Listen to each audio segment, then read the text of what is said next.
கடலூரில் அறநிலைத்துறை அதிகாரிகள் முன்னிலையில் தனியார் பள்ளி வசமிருந்து மீட்கப்பட்ட 3 ஏக்கர் நிலத்தின் சுற்றுச்சுவர் இடிக்கப்பட்டு தூய்மை பணி மேற்கொள்ளப்பட்டது.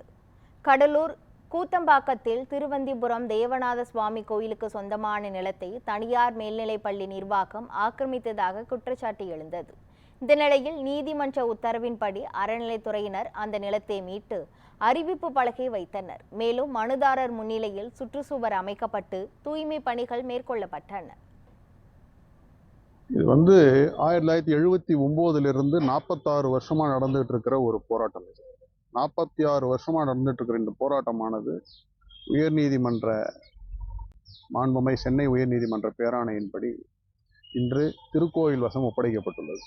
இது திருக்கோவிலினுடைய சொத்தானது ஆல்மோஸ்ட் 3.40 ஏக்கர்ஸ், 1.5 லட்சம் ஸ்கொயர் ஃபீட் இருக்கக்கூடிய இந்த நிலமானது 100 கோடிக்கு ஒப்பாக மதிப்பிடப்படக்கூடிய ஒரு சொத்தானது இந்த திருக்கோயில் வசம் ஒப்படைக்கப்பட்டுள்ளது.